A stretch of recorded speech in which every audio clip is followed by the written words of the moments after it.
सातवें और आखिरी चरण के लिए पीएम मोदी ने तैयार की रणनीति। काशी को केंद्र बनाकर अंतिम चरण की सीटों पर रहेगी नजर। आज गाजीपुर और सोनभद्र में रैलियां करेंगे।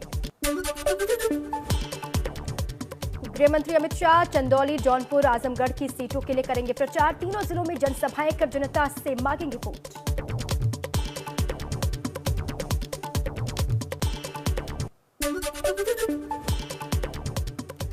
सीएम योगी आदित्यनाथ आज मऊ और आजमगढ़ में करेंगे जनसभाएं। मऊ में 3 तो आजमगढ़ में 2 रैलियां। भाजपा के पक्ष में तैयार करेंगे माहौल।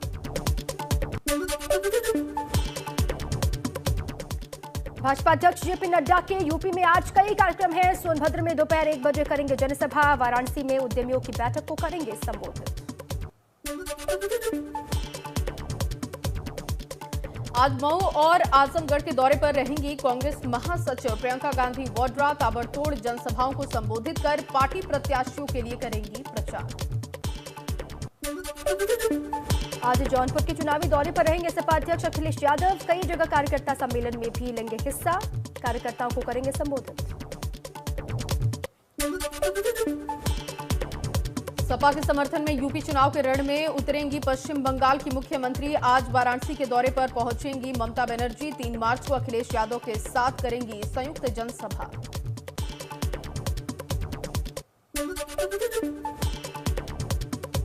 यूपी में छठे चरण के लिए कल डाले जाएंगे वोट। आज 10 जिलों की 57 सीटों के लिए रवाना होंगी पोलिंग पार्टियां। 676 उम्मीदवारों की किस्मत का होगा कल फैसला। भारतीयों की वतन वापसी के लिए यूक्रेन के आसपास के देशों में पहुंचे भारतीय मंत्री ज्योतिरादित्य सिंधिया, जनरल वीके सिंह समेत कई मंत्रियों ने संभाला है मोर्चा। ऑपरेशन गंगा के तहत वायुसेना के C-17 ग्लोब मास्टर ने भरी उड़ान। सुबह 6 बजे हिंदन एयरबेस से रोमानिया के लिए हुआ विमान रवाना। फंसे भारतीयों को निकालने के लिए पीएम ने देर रात तक की थी हाई लेवल बैठक। यूक्रेन में फंसे उत्तराखंड के छात्रों से सीएम धामी ने बात की है। मुख्यमंत्री ने हर छात्र को घर वापसी का भरोसा दिया है। यूपी उत्तराखंड के अभी भी कई छात्र यूक्रेन में फंसे। यूक्रेन रूस वॉर पर बोले अमेरिकी राष्ट्रपति जो बाइडेन। कहा रूस ने की दुनिया की नींव हिलाने की कोशिश। 6 दिन पहले रूसी राष्ट्रपति व्लादिमीर पुतिन ने गलत फैसला लिया।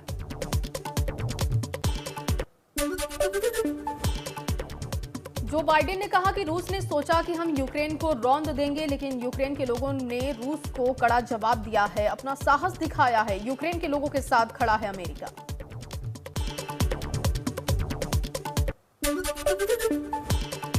स्टेट ऑफ द यूनियन संबोधन में अमेरिकी राष्ट्रपति का बयान। अमेरिका की सेना रूस के साथ भिड़ेगी नहीं, लेकिन रूस को मनमानी नहीं करने दी जाएगी। अमेरिका रूस पर लगा रहा है आर्थिक प्रतिबंध।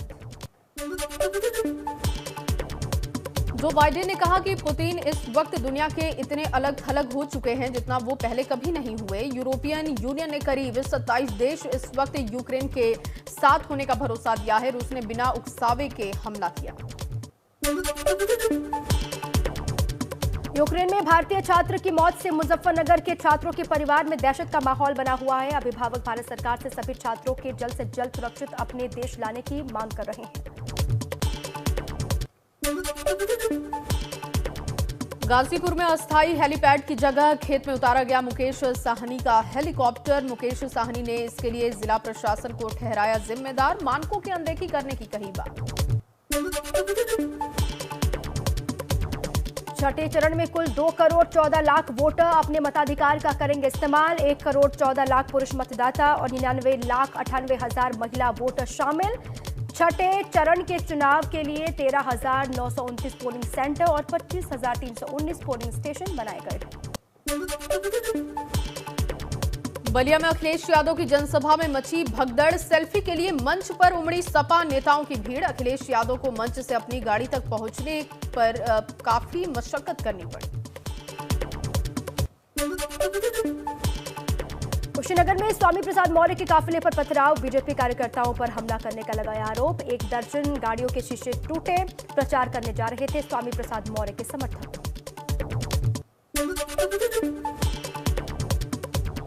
कुशीनगर में स्वामी प्रसाद मौर्य के काफिले पर हमले के बाद 18 नामजद के खिलाफ मामला दर्ज हुआ। 100 अज्ञात पर भी एफआईआर है। कल प्रचार के दौरान स्वामी प्रसाद मौर्य ने पथराव का आरोप लगाया था।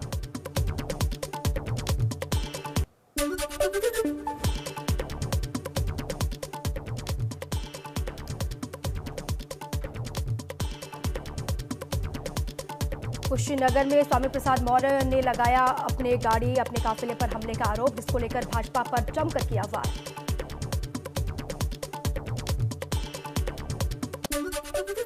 निर्वाचन अधिकारी के द्वारा निर्धारित रूट मार्ग से समाजवादी पार्टी का रोड शो हो रहा था, चुनावी रोड शो हो रहा था, जिसमें एक सुनियोजित साजिश के तहत भारतीय जनता पार्टी के लोग लाठी, डंडा, हथियार और पत्थर के गिट्टी से व्यवस्थित होकर के सामूहिक रूप से हमला बोले, जिसमें मेरी गाड़ी भी बुरी तरह से टूट गई है। मेरे ड्राइवर का कान फट के थोड़ा उसका टुकड़ा निकल गया है। सैकड़ों गाड़ियां तोड़ दी गई हैं और साथ ही साथ सैकड़ों कार्यकर्ताओं को बुरी तरीके से दौड़ा के मारा है। चूंकि मैं दूसरी गाड़ी में बैठा था आज, इसलिए मेरी गाड़ी जिस गाड़ी में बैठा तो आगे निकल गई। मेरी जो परमानेंट गाड़ी है जिससे मैं चलता हूं, जिसका नंबर सबको मालूम है, उस नंबर पर इन लोगों ने हम पथराव की घटना के बाद बीजेपी सांसद और स्वामी प्रसाद मौर्य की बेटी संघमित्रा मौर्य ने भाजपा को कटघरे में किया खड़ा। संघमित्रा ने भाजपा कार्यकर्ताओं को गुंडा मवाली बताया। हमला हुआ है, ये पिताजी नहीं कह रहे हैं, ये सड़क पर दिखाई दे रहा है। गाड़ियां किस तरह तोड़ी गई हैं, लोगों के सर से किस तरह खून बह रहा है, लोगों के पैर किस तरह टूटे हैं, इवन हमारे पिताजी को चोट किस तरह आई है। वो भारतीय जनता पार्टी जो शांति का और दंगा मुक्त प्रदेश की बात करता है, आज उसी के प्रत्याशी ने हमारे पिता पर हमला किया है। और जब वहां पर पुलिस पहुंची है तो 5 गाड़ियों की फोर्स हमें लेकर वहां से बचा के आई है। वहां पे भारतीय जनता पार्टी के कार्यकर्ताओं ने एक महिला को भी घेरा, उस महिला को जो खुद भारतीय जनता पार्टी की सांसद है। वही स्वामी प्रसाद मौर्य पर हमले को लेकर बीजेपी प्रत्याशी सुरेंद्र सिंह कुशवाहा ने कहा वो अपनी हार से घबरा गए हैं। इस दौरान उन्होंने विवादित बयान भी दिया।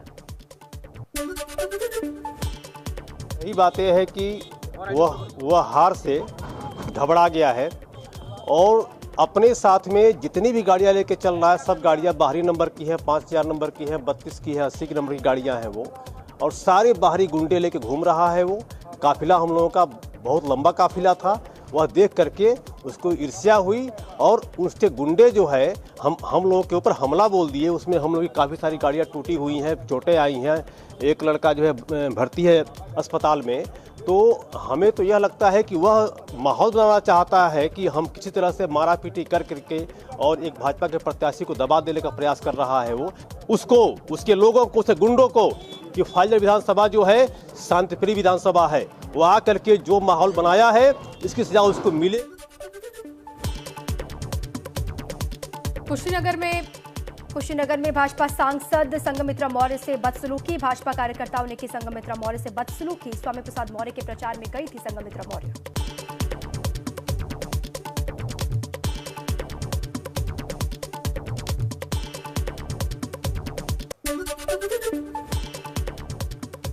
ओम प्रकाश राजभर सपा गठबंधन के प्रत्याशियों के लिए कर रहे हैं खूब प्रचार। ओम प्रकाश राजभर ने मऊ में जनसभा को संबोधित किया। राजभर ने भाजपा पर हमला किया।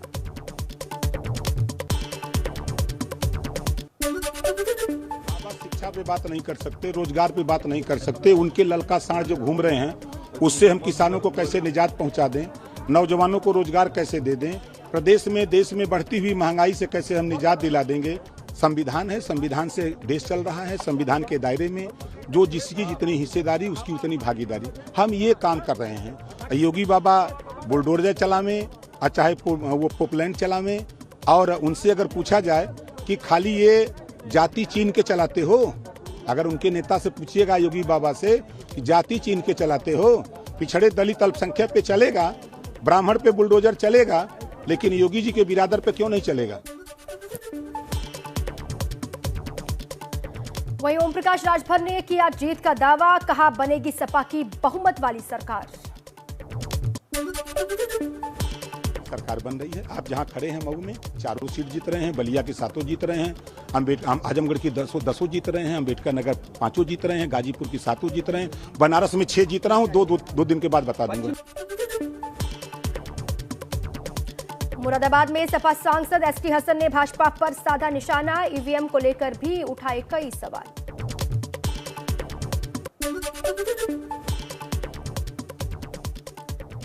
पोलैंड पहुंचे केंद्रीय मंत्री वीके सिंह, भारतीय छात्रों के साथ उन्होंने बैठक की, छात्रों को दिया संदेश, कहा कि डरे नहीं, सभी को सुरक्षित वतन वापस लाया जाएगा।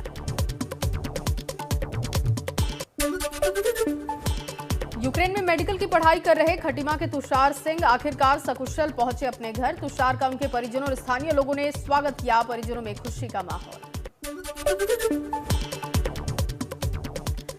अलीगढ़ की रहने वाली छात्रा फागुनी धीरज यूक्रेन से अपने घर वापस लौटी, भारत सरकार को धन्यवाद कहा। छात्रा ने बयां किया खौफनाक मंजर, कहा पीने का पानी तक नहीं मिला वहां पर। गोंडा से यूक्रेन में एमबीबीएस की पढ़ाई करने गए 27 छात्र फंसे, छात्रों के अभिभावक सरकार से आस लगाए बैठे हैं, उनकी मांग बच्चों को सकुशल घर भेजा जाए।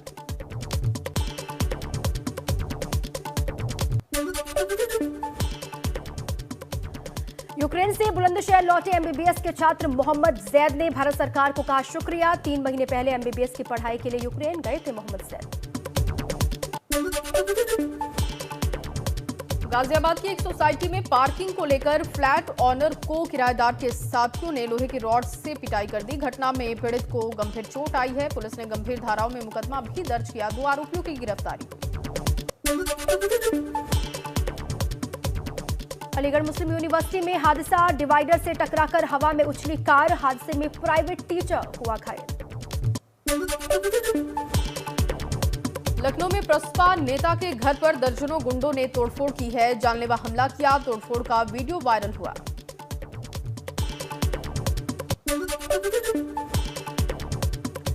नोएडा में खुलेआम पुलिस चौकी के सामने रईसजादों ने उड़ाई नियमों की धज्जियां, सोरख पुलिस चौकी के बाहर नशे में धुत कार पर चढ़कर डांस करने का वीडियो सोशल मीडिया पर वायरल। रुद्रप्रयाग से सामने आई रोंगटे खड़े कर देने वाली भूस्खलन की तस्वीरें, अचानक हुए लैंडस्लाइड से दहशत में दर्जनों परिवार, सोशल मीडिया पर वायरल हो रहा है वीडियो।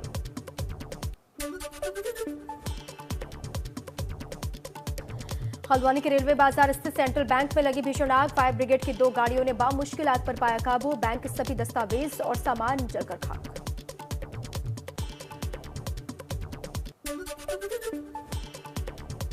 ग्रेटर नोएडा में तेज रफ्तार मिट्टी से भरा डंपर कार पर पलटा, डंपर के नीचे दबी ऑर्टिगा कार सवार 2 लोग कार में दबे और घायल हुए, कार हुई बुरी तरीके से क्षतिग्रस्त, आरोपी चालक हुआ मौके से फरार।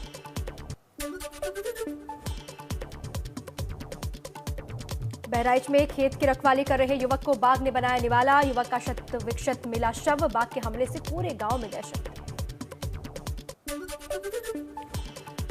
अलीगढ़ में भाजपा नेता की पुलिस को धमकी, 10 मार्च के बाद दारोगा की गर्मी निकाल देंगे, बीजेपी नेता ने थानेदार को दी धमकी, भाजयुमो के जिलाध्यक्ष का वीडियो वायरल हुआ। मैं तो सिर्फ ये कह रहा हूं कि जंगल गढ़ी से कितने लोगों को उठाया उस दरोगा ने। जब मैं कह रहा हूं मैं जिलाध्यक्ष बोल रहा हूं तो इतनी गर्मी है क्या उस दरोगा के दिमाग में कि 10 तारीख को योगी जी सरकार नहीं आ रही, पहले भी भाई साहब योगी जी की सरकार आ रही है, ये इनके दिमाग में गर्मी सब निकाल देंगे हम। लखनऊ में संदिग्ध परिस्थितियों में नवविवाहिता की मौत, खून से लथपथ, शव मिलने से इलाके में सनसनी, मृतक के परिजनों ने लगाया दहेज के कारण हत्या का आरोप, पुलिस मामले की तफ्तीश में जुटी। लखनऊ कैंट से बसपा प्रत्याशी अनिल पांडे मतगणना स्थल के बाहर धरना देने पहुंचे, अनिल पांडे की मांग मतगणना स्थल के बाहर लगवाई जाए एलईडी, अंदर की सभी गतिविधियों पर रखी जा सके नजर। महाशिवरात्रि पर शिव भक्तों के लिए खुशखबरी, केदारनाथ मंदिर के कपाट खुलने की हुई घोषणा, 6 मई को सुबह 6:25 पर खुलेंगे केदारनाथ धाम के कपाट। हल्द्वानी में अवैध रूप से शराब निर्माण की छानबीन में काला ढूंगी पुलिस और वन विभाग की टीम को मिली बड़ी कामयाबी। कच्ची शराब बनाने वाले गिरोह और अवैध तमंचे बरामद किए गए। चंपावत में आईटीबीपी की 36वीं बटालियन का एक जवान हुआ लापता। पुलिस ने गुमशुदगी दर्ज कर उसकी तलाश शुरू की। 24 फरवरी की सुबह से लापता है जवान।